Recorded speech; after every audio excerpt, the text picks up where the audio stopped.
악을 행하면 악을 행한 대로, 의를 행하면 의로운 대로 그에 상응한 대가가 있는 것이 공이고 정의다.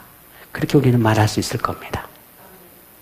그런데 우리의 생각에는 꼭 그렇게만 생각되지 않는 것 같을 때가 있지요.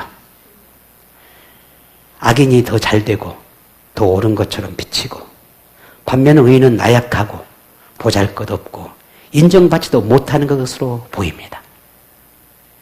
그래서 어떤 사람은 옳지 않음을 알면서도 보이는 것을 따라 살려고 합니다. 그러나 어떤 사람은 보이는 것보다 원칙을 지키고 옳은 것을 더 옳게 여기고 그 옳은 것을 따르려고 하기도 하지요. 오늘 본문에 나오는 우리가 지금까지 봐왔던 에스더나 모르드게가 그런 사람이었습니다. 성경은 하나님이 공의를 행하고 정의를 지키는 분이라고 말하는데, 이것이 진실이라고 하는 것을 우린 지금까지 보았던 에스더와 모르드게를 통해서 분명히 확인할 수 있었습니다. 바른 일을 행하고 옳은 길 지켰음에도 억울하기만 했던 모르드게를 하나님은 외면하지 않으셨습니다. 하나님은 유다 백성의 억울함을 들으셨고 그들의 원한을 풀어주셨습니다. 하나님의 법을 지키려 했던 모르드게를 죽이려는 하만은 죽임을 당하고, 죽음의 위기에 있던 모르드게는 생명을 구했을 뿐만 아니라 페르시아 사람들이 칭송받고 페르시아 제국의 영웅으로 이렇게 추앙하게 받게 되었지요. 결국 하만의 죽음으로 일단락되었습니다. 그리고 하만은 그 죽음으로 자신의 집과 자신의 모든 재산은 왕후 에스더에게 돌아가게 됐고, 모르드게는 하만을 대신해서 페르시아의 제국의 제2인자가 되는, 그렇게 2인자로 임명받게 되는 그런 영광을 얻게 되지요. 오늘 본문 2절을 보게 되면 왕이 하만에게서 거둔 반지를 빼어 모르드게에 주었다 그랬습니다. 반지를 빼서 줬다라고 하는 그 의미는 이 모르드게에게 하만이 가지고 있는 모든 권력과 권세와 그와 똑같은 위치에 이 모르드게에게 그 위치를 주었다라는 의미예요. 그 반지를 주었다는 의미가. 한낱 유대인에 불과하고 거의 어디 성문에서 뭔가 말단 관리나 됐을까요? 그런 정도에 불과했던 한 모르드게가 페르시아 제국의 2인자가 된 것입니다. 이게 어떻게 이런 일이 있을 수 있을까? 그저 어디 동화 속에서 나오는 거지와 왕자의 이야기처럼 들려질는지도 모릅니다. 그러나 실제로 있었던 이야기지요. 하만의 이 죽음은 단지 그냥 죽는 것으로 끝났고, 모르드게나 에스더가 그 영광을 누리는 것은 어쩌면 우연히 그렇게 된 것이 아니라는 말입니다. 이것은 하나님은 잠언서 22장 4절에 겸손과 여호와를 경외함의 보상은 재물과 영광과 생명이니라 라고 했던 이 약속의 말씀이 진실하다라고 하는 것을 증명해 보이셨던 겁니다. 그러면 하만은 죽고 모르드게는 생각지도 않았던 페르시아 제국의 제2인자가 되는 그런 영화를 얻게 되었는데, 그러면 이것으로 해서 모든 유대인들의 기도가 응답된 것인가? 그럼 모든 것이 다 끝난 것인가? 라는 거예요. 아니라는 겁니다. 하나님의 공의, 하나님의 정의, 그것은 이것을 통해서 모든 게 완성된 것인가? 역시 아닙니다. 왜 그렇습니까? 하만에 의해서 페르시아 전역에 왕의 이름으로 내려졌던 유대인의 학살 계획이 아직 유효하기 때문에, 하만의 죽음이 오히려 유대인을 도륙할 수 있는 도화선이 될 수 있는 그런 상황입니다. 그러니 아직 끝난 것이 아니죠. 어쩌면 지금이 더 하나님의 간섭이 필요한 때라고 해야 할 것입니다. 이런 지금의 상황을 누가 잘 알고 있습니까? 에스더나 모르드게가 너무 잘 알고 있죠. 그래서 에스더가 이제 이 상황을 다 바꾸어 놓으려 합니다. 그리고 에스더는 아수르의 왕에게 유대인을 진멸하라고 내렸던 그 조서를 처리해달라고 요청하게 되지요. 그 요청을 받아들인 왕은 모든 페르시아 전 제국의 모든 지방에 유대인을 진멸을 하겠다는 이 조서를 처리한다라고 하는 그 조서를 내리게 됩니다. 이때가 하만에 의해서 조서를 내린 지가 약 2개월이 조금 지났을 때였어요.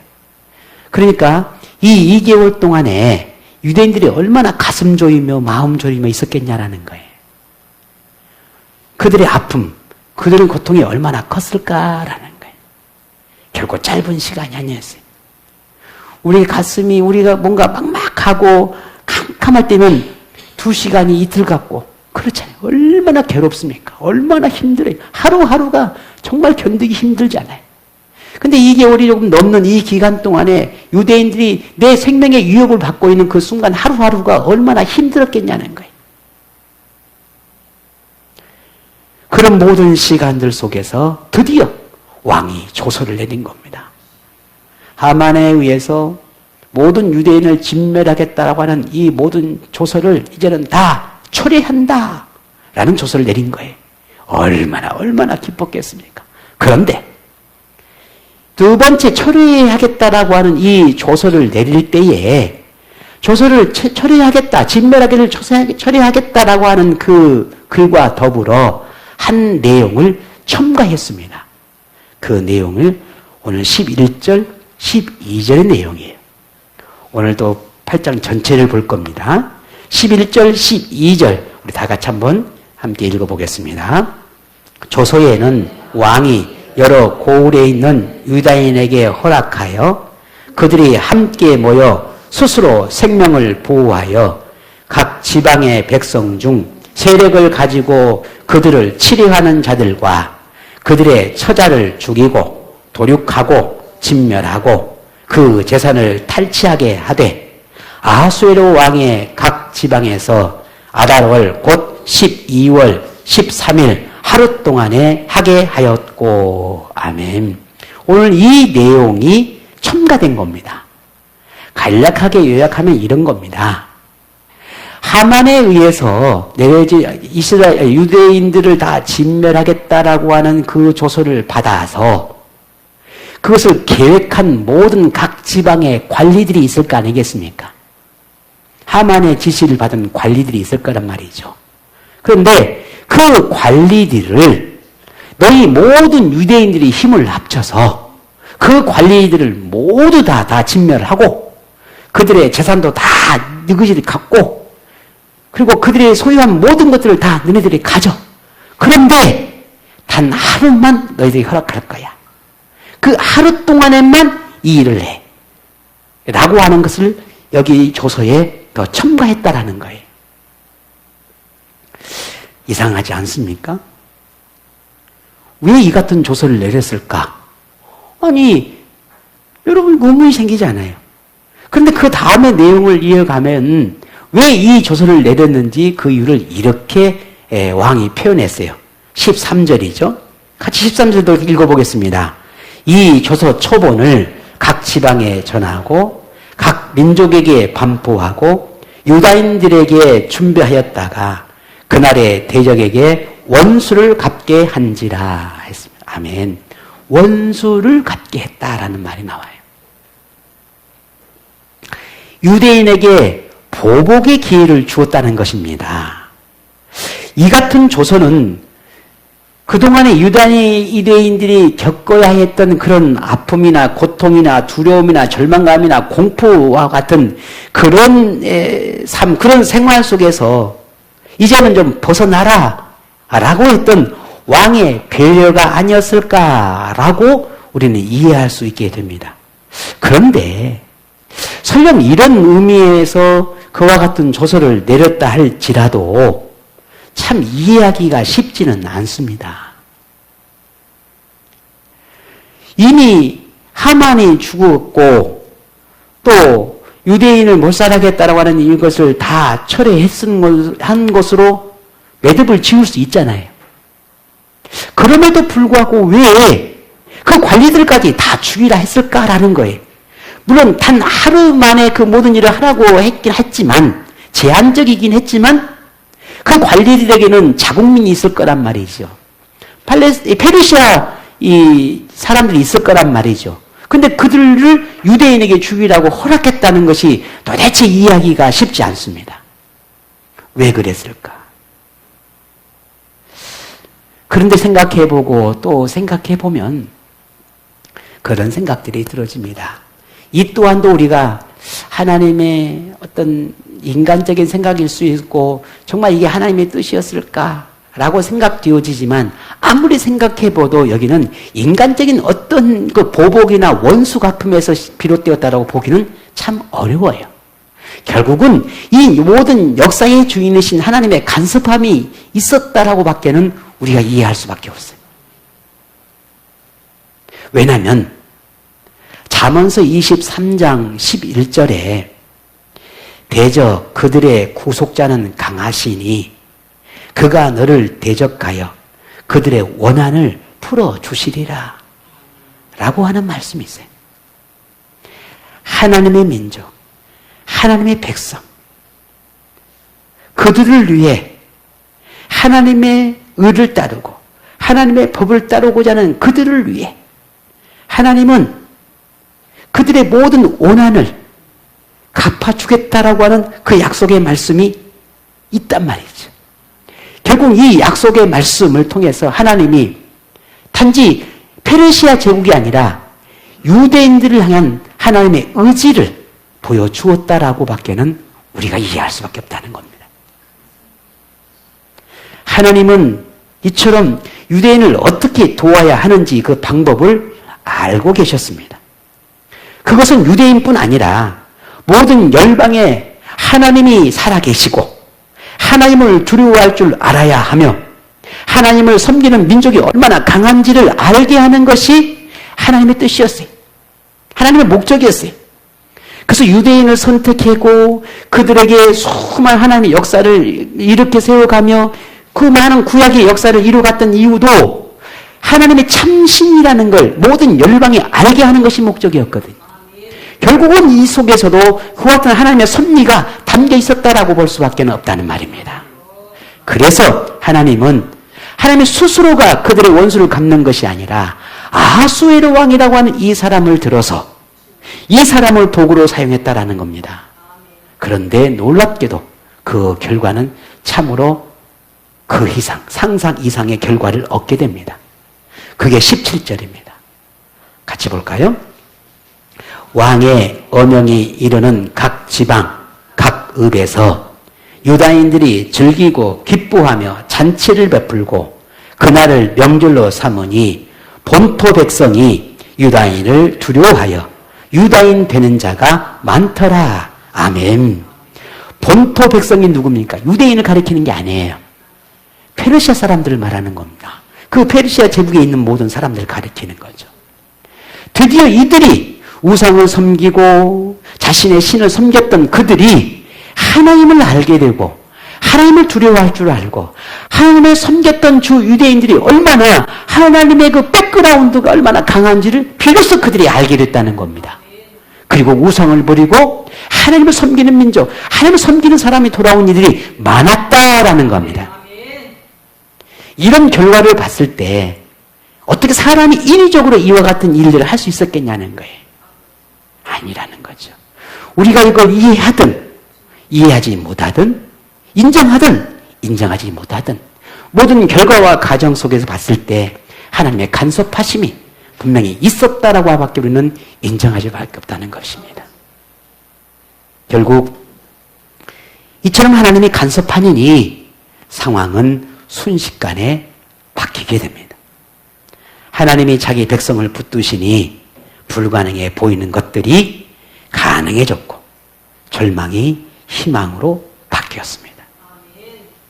이제 페르시아 전역의 분위기가 바뀌었습니다. 이제는 유대인 학살에 동조하려 했던 이들이 거꾸로 숨을 죽이고 이제 그 마음에 두려움과 공포에 빠지기 시작합니다. 야, 큰일 났다.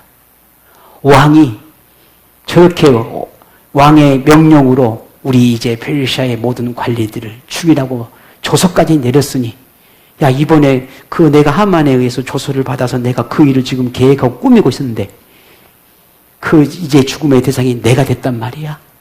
얼마나 두려움에 휩싸였겠냐는 거지. 그야말로 모든 페르시아 전역이 이제는 뒤바뀌어 버렸습니다. 수산궁의 유대인들은 죽음의 위협을 받았던 많은 사람들이 다 기뻐하고 환호하고, 뿐만 아니라 모르드게가 제2인자가 등극되었음을 바라보면서 모든 유대인들이 환호하고 기뻐합니다. 본문 15절에 보면은 모르드게가 푸르고 흰 조복을 입고 큰 금관을 쓰고 자색하는 배 옷을 입고 왕 앞에서 나오니 수산성이 즐거이 부르며 기뻐했다. 그렇게 말하고 있습니다.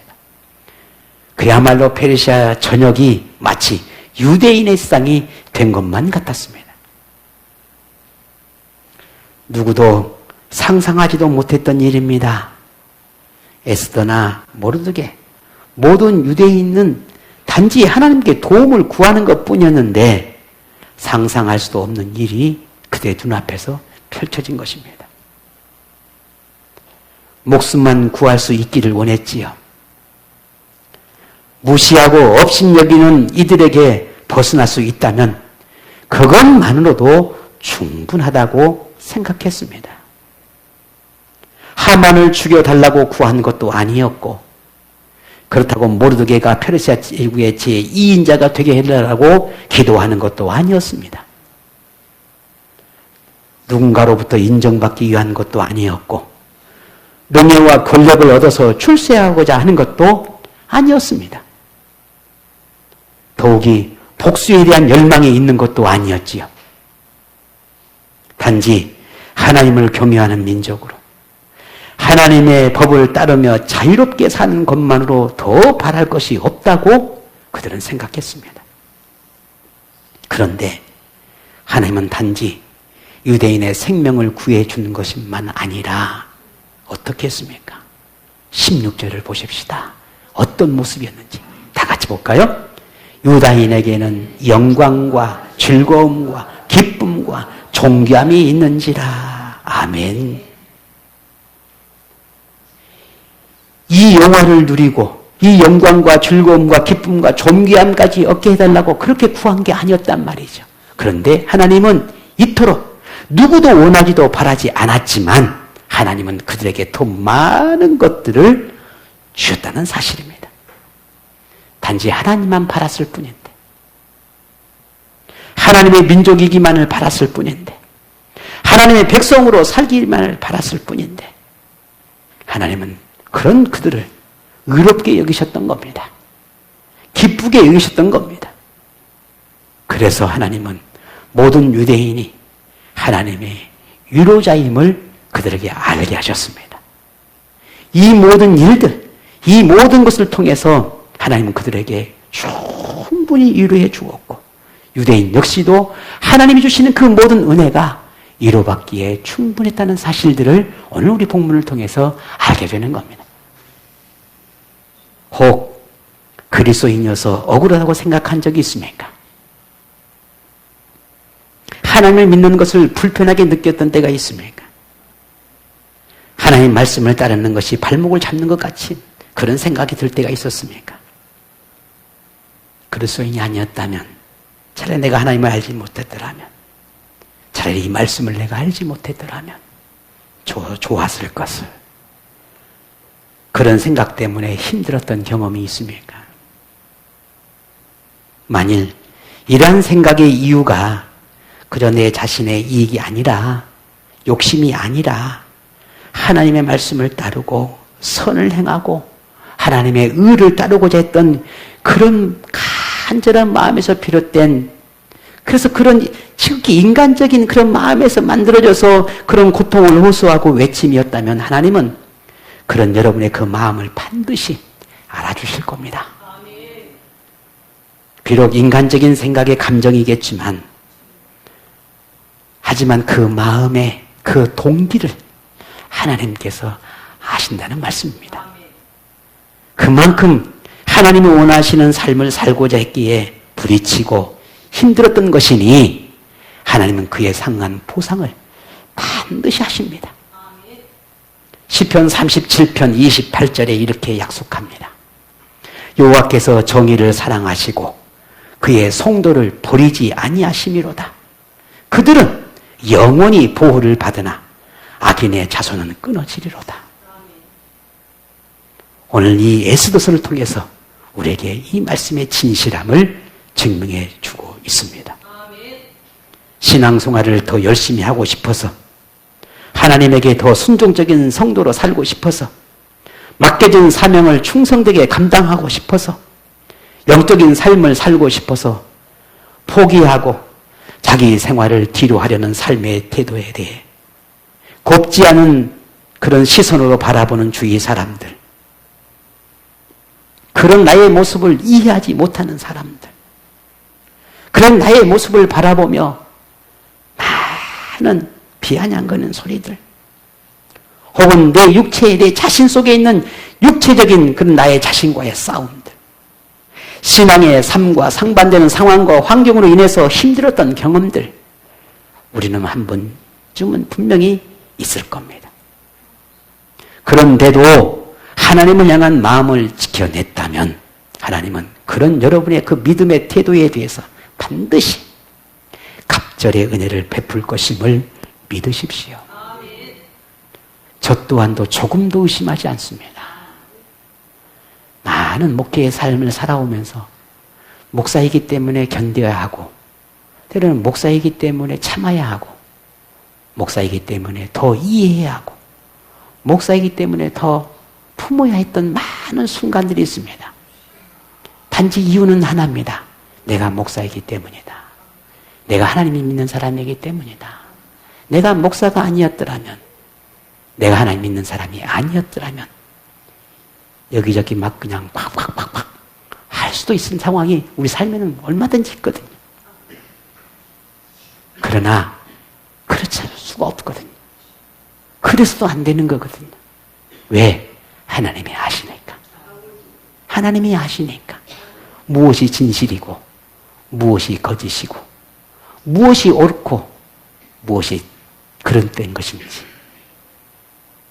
지금은 오해가 빚어서 또 다른 오해를 낳고, 지금은 상처가 또 다른 상처를 낳고, 하지만 그 모든 걸 변명과 그 모든 걸 뒤바꿔 놓을 수 있음에도 불구하고 내가 하나님의 사람이기 때문에 견디고 참고 하나님께 의지하고 하나님께서 해결해 주시기를 구하는 그런 믿음의 삶을 살아낼 때에 비로소 하나님은 그런 우리의 마음을 아시고 바꾸시고 하나님의 은혜를 통해서 선하게 모든 일들을 매듭지어 가는 것을 보게 됩니다. 이게 오늘 이 에스더를 통해서 우리에게 주는 또 하나의 교훈이라 할 수 있습니다. 하나님은 분명 우리의 삶을 바꾸어 놓을 것입니다. 그러니 믿으십시다. 오늘 에스더와 모르게들을 통해서 우리에게 가르쳐주고 있지 않습니까? 우리가 확인했지 않습니까? 하나님은 여러분의 삶에 가장 적절하면서 갑절의 은혜를 베풀 수 있는 분이십니다.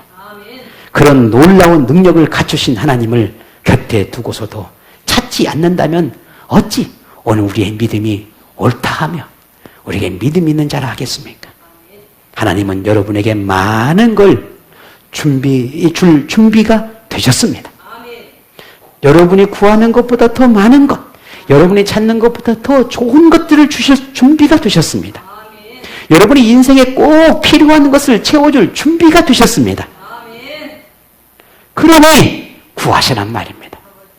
찾으시란 말입니다. 애띠만 태우지 말고 몸부림치지만 말고 걱정하고 염려하지만 말고 발만 동동거리지 말고 하나님을 찾으십시오. 하나님을 구하십시오. 하나님이 여러분을 위해 무엇을 얼마나 준비하셨는지 좀 궁금하지 않습니까?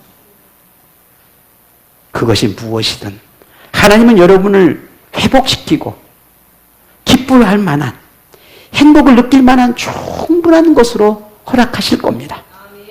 그것을 누리고 싶지 않습니까? 자, 그렇다면 오늘 저와 여러분이 예수를 통해서 느끼고 깨달은 이 교훈을 우리의 삶에 드러내셔야 하겠습니다. 누군가를 위해서가 아니라 오늘 여러분 자신을 위해서 그리하시라는 말입니다. 그런 여러분의 모습이 하나님의 영광을 드러내는 것이라면 반드시 여러분의 생각 이상의 것으로 이루어 주심을 보게 될 것입니다. 여러분의 수고와 애씀과 믿음의 결단과 노력에 충분한 보상이 될 것입니다. 여러분의 마음에 위로와 만족과 평강을 얻을 만한 충분한 것이 될 것입니다. 혹 현재 여러분에게 하나님의 도움이 필요하다는 걸 느낀다면서 잊고 있다면 더는 이제 머뭇거리지 마십시오. 하나님의 도움은 삶의 모든 영역에서 필요합니다.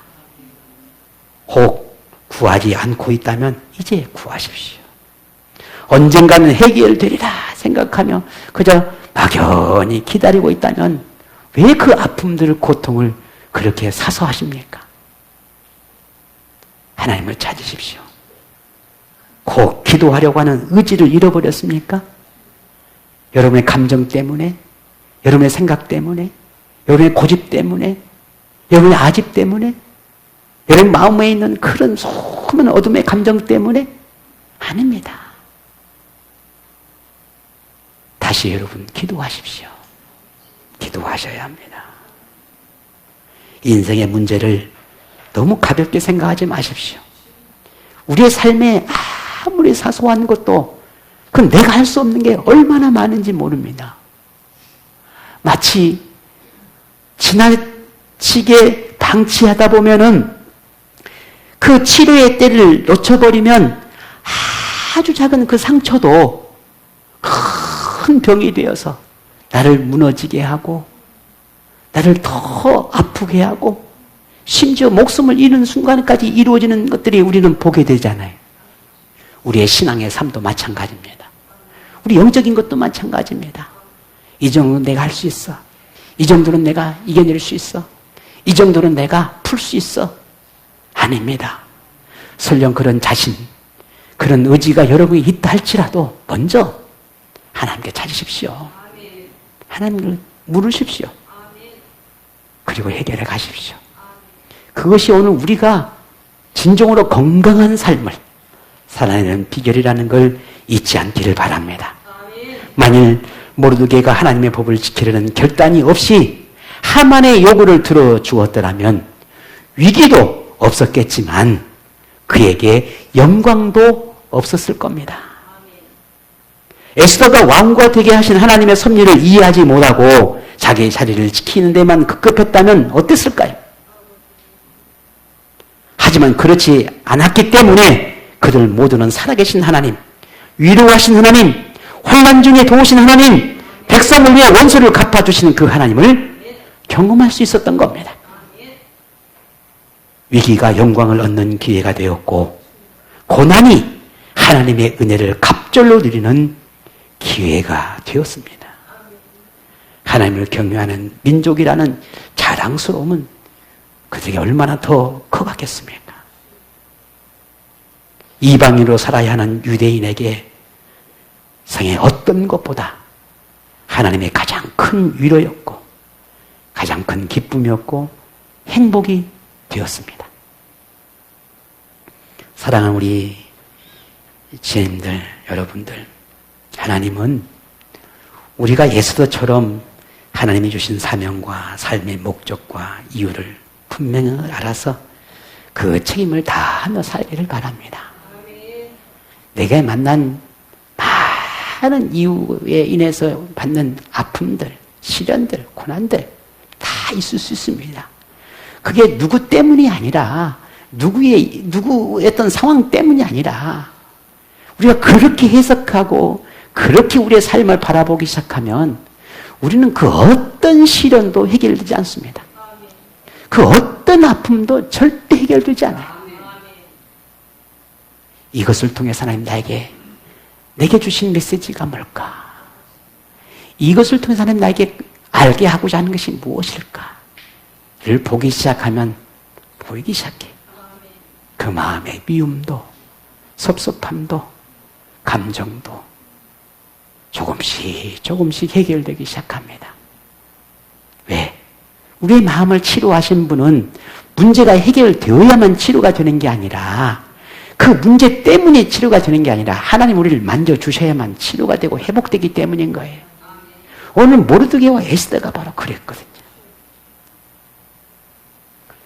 그러므로 오늘 에스더처럼 그리고 모르드게처럼 하나님의 백성됨을 잊지 않고 믿음으로 살고자 한다면 하나님을 붙들고 의지하며 내 삶의 모든 것을 내려놓기 시작한다면 그 모든 삶에 대체할 수 없을 만한 크고 놀라운 것들로 하나님은 보상해 줄 것이고 평생 충분한 위로로 함께할 것이라 믿습니다. 아멘. 믿음 안에 있는 여러분을 평생 위로하고 평강 주시기를 가장 기쁘게 여기시는 하나님의 은혜가 매일 여러분의 삶에 임하기를 축복합니다.